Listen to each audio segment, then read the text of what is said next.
Pada kesempatan kali ini, saya ingin mempresentasikan modul ajar RPP yang telah saya modifikasi. Modul ajar ini digunakan untuk kelas 11 mata pelajaran matematika tingkat lanjut. Sebelum membahas lebih dalam modul ajar ini, berikut adalah identitas dari modul ajar.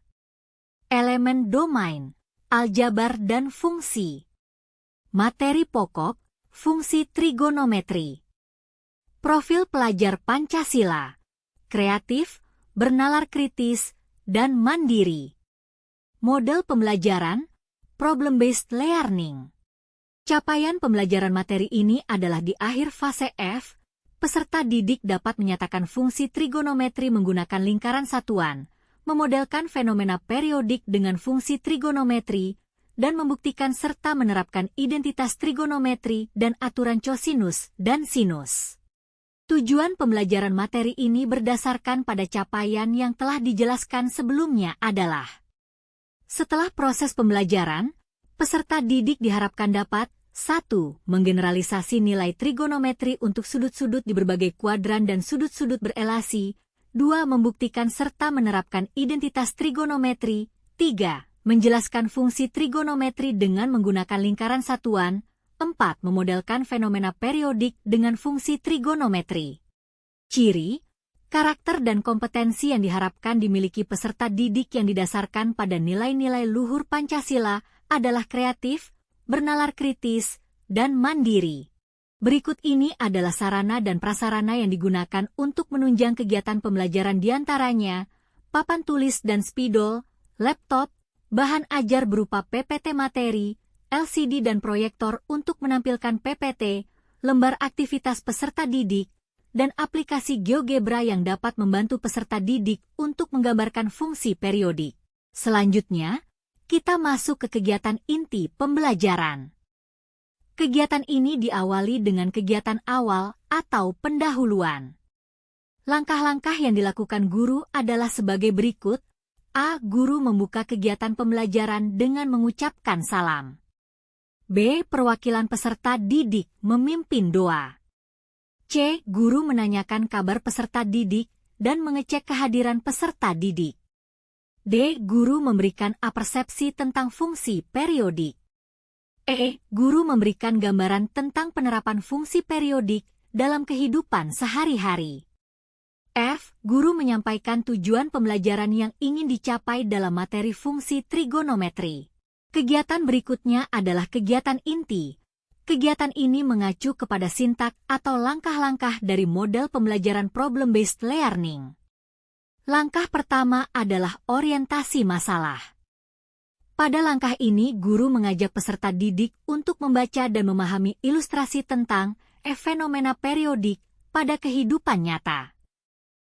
Guru mendorong peserta didik untuk melakukan tanya jawab atas bacaan fenomena periodik pada kehidupan nyata.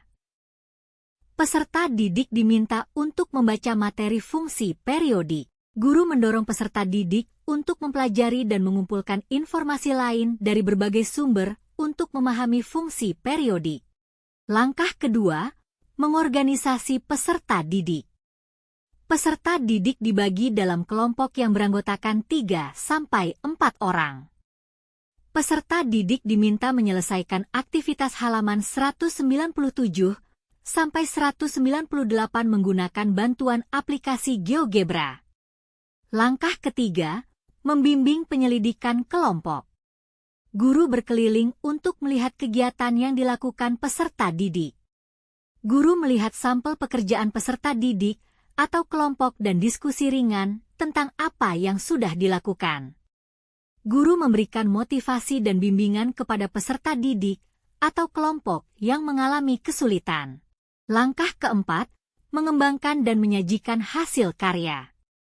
Guru meminta dengan sukarela perwakilan kelompok untuk mempresentasikan jawaban.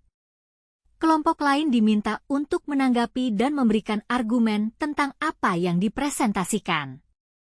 Langkah kelima, menganalisis dan mengevaluasi proses pemecahan masalah.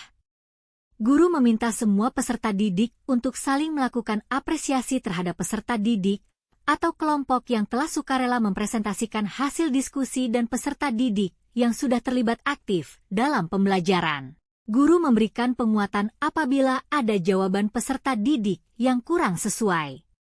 Kegiatan terakhir adalah kegiatan penutup. Guru bersama peserta didik melakukan refleksi mengenai pembelajaran yang telah dilakukan. Guru memberikan tugas rumah untuk mengerjakan uji pemahaman, bagian B, nomor 1-5 dari buku Matematika Tingkat Lanjut SMA MA kelas 11 dari PT Penerbit Erlangga halaman 208. Guru mengkonfirmasi materi yang akan dibahas pada pertemuan berikutnya, yaitu menentukan nilai fungsi trigonometri. Guru menutup pembelajaran dengan berdoa dan salam. Asesmen atau penilaian yang akan dilakukan adalah sebagai berikut. Pertama, asesmen diagnostik kognitif berupa kuis yang akan dilakukan sebelum pembelajaran untuk mengetahui kesiapan belajar peserta didik.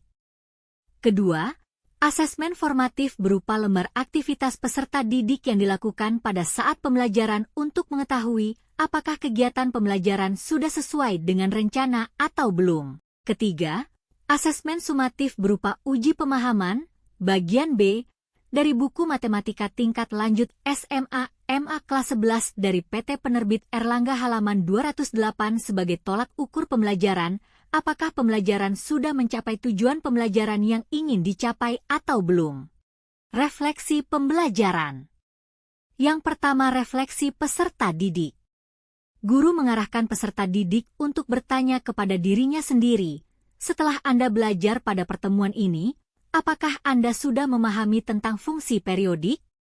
Refleksi ini berguna bagi peserta didik agar mengetahui sudah sampai mana pemahaman dan kemampuan yang dimilikinya. Kedua, refleksi guru. Guru melakukan refleksi terhadap diri sendiri, apakah pembelajaran dapat berlangsung sesuai rencana? Apakah peserta didik yang mengalami hambatan dapat teridentifikasi dan terfasilitasi dengan baik? Hal ini berguna bagi guru untuk merenungkan kegiatan pembelajaran yang terlaksana sudah sesuai atau belum dan apakah kegiatan pembelajaran perlu diubah atau tidak. Sekian penjelasan saya mengenai modul ajar atau RPP yang telah saya modifikasi. Mohon maaf bila masih ada kekurangan. Terima kasih.